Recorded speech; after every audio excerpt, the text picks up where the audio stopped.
De lo que se sabe de Marco Furio Camilo es que sirvió como magistrado, fue elegido para 6 tribunos consulares y nombrado dictador 5 veces. Además, disfrutó de 4 triunfos. La fecha de su nacimiento es por ahora una conjetura, pues ni siquiera Tito Livio ni Plutarco nos dicen cuándo nació, solo mencionan que formaba parte de la familia patricia. Pero hay otras fuentes que señalan que Camilo era hijo de Lucio Furio Medulino. Aquel padre pertenecía a la gens Furia y ocupó la alta magistratura del estado en 3 ocasiones. Sobre la madre de Camilo se desconoce totalmente. Al parecer Camilo se hizo popular por una acción de guerra en la que Roma se enfrentó a los volscos y equos bajo el mando del dictador Aulo Postumio, en donde Camilo obligó a retirar a unos atacantes que previamente le habían herido en un muslo, acción que según Plutarco le valió ser nombrado como tribuno consular. Después, por segunda vez, fue elegido nuevamente como tribunado consular, donde adquiere un gran botín en Capena, y como los tribunos consulares se vieron obligados por un decreto del Senado a dejar sus magistraturas antes de fin de año, Quinto Servilio Fidenas y Camilo fueron nombrados sucesivamente interreyes. Aquí se sabe que cuando los veyenses, faliscos y fidenenses se rebelaron de nuevo, Camilo fue nombrado dictador con el propósito de conducir la guerra contra ellos. Tras derrotar a estos pueblos y levantando su campamento, marchó de nuevo contra los veyenses, ciudad etrusca de primera magnitud, logrando finalmente la rendición de la ciudad en el 10º año de la guerra. En esta acción se recabó un inmenso botín y Camilo tomó la estatua de Juno Regina llevándola a Roma, donde fue instalada en un templo. Después se celebraron grandes juegos que había prometido si ganaba la victoria contra los veyenses, y lo hizo, pero cuando regresa a Roma, Camilo ingresa montado con 4 caballos blancos y con la cara pintada de color rojo, lo que en aquel momento se interpretó como una muestra de impiedad.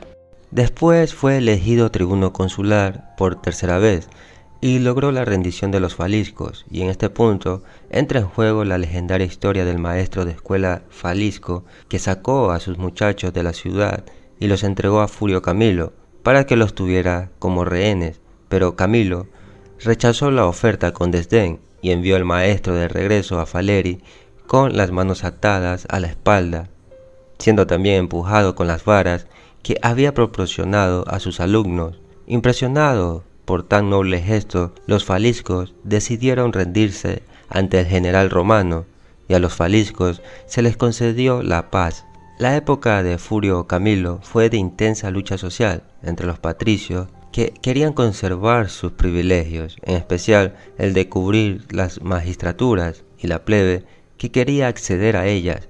No olvidemos que se nombraban tribunos militares con poder consular debido a que esta magistratura estaba abierta a la plebe, lo que no ocurría con el consulado. Después Roma fue atacada por una epidemia en donde Camilo perdió a su hijo y al mismo tiempo fue acusado por el tribuno de la plebe por haber hecho una injusta distribución del botín de beyes, y en vista de que su condena era inevitable, se exilió voluntariamente en Ardea y durante su ausencia fue condenado a pagar una multa. Después los romanos fueron atacados por los galos y derrotados en la batalla del río Alia.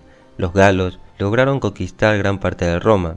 Parece que los romanos se vieron obligados a pagar una pesada carga y entregar las insignias de la ciudad para levantar el asedio. Posteriormente los galos regresaban a su territorio.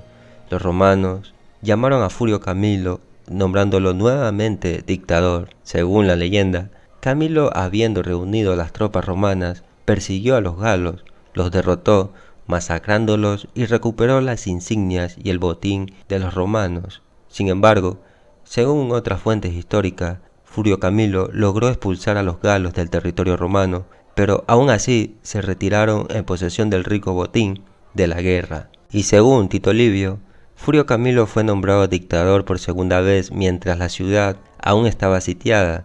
Logró llegar a Roma antes de que se pagara el rescate acordado con el comandante de los galos llamado Breno. logrando derrotarlos en 2 batallas campales. Obteniendo así el triunfo, logró convencer a los romanos de no emigrar a Veyes, abandonando la ciudad, siendo recordado por este hecho como el segundo fundador de Roma. En la tercera dictadura, Roma tuvo que hacer frente a la amenaza de los volscos, los cuales son derrotados.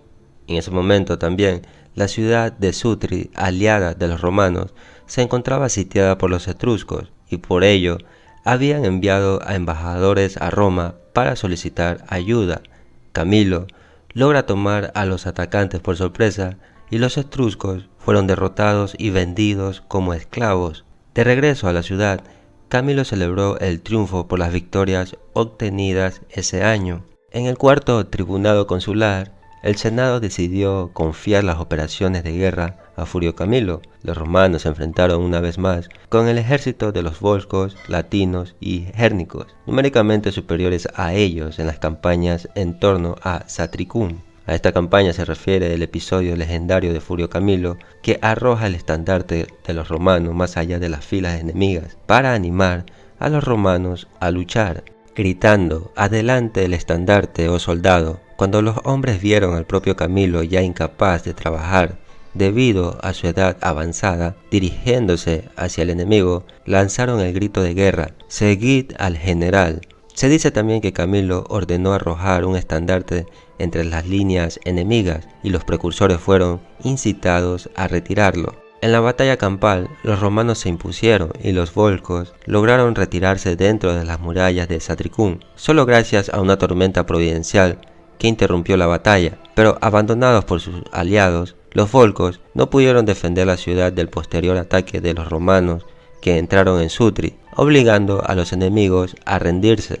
Como podemos notar en este cuarto tribunado consular, Marco Furio Camilo tiene batallas para conquistar ciudades como Sutri, Nepi y también Anzio. En el quinto tribunado consular tuvo que enfrentarse a Marco Manlio Capitolino, que era el defensor de los galos y que aspiraba el título de rey. Manlio fue llevado a juicio, condenado a muerte y fue arrojado desde la roca Tarpeia. En el sexto tribunado consular, Livio informa que Roma envió a Camilo a tomar la ciudad de Tusculum. La ciudad, ya rodeada por el territorio romano, se rinde inmediatamente y a sus habitantes se les otorga la ciudadanía romana con cierto nivel de autogobierno, convirtiéndose en el primer municipio romano.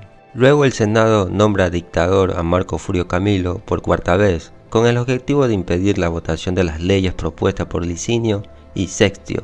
Estos políticos batallaban por las futuras estructuras políticas de Roma y por la cuestión de las deudas contraídas por los plebeyos, y querían regular el cobro de deudas que eran dirigidos a los más pobres. Lo que pasa es que la ciudad había quedado en buena parte devastada y el erario público no podía aguantar el peso de una entera reconstrucción de la urbe, por lo que se pidió a los particulares que cada uno reconstruyera lo suyo. La carga resultó ser para algunos demasiado penosa y empezaron a circular voces solicitando el traslado de Roma a la recién conquistada ciudad de Veyes, y según Tito Livio, era bellísima y no había sido tocada por la invasión celta, llevando su proposición hasta los tribunos de la plebe para que la presentaran en los comicios.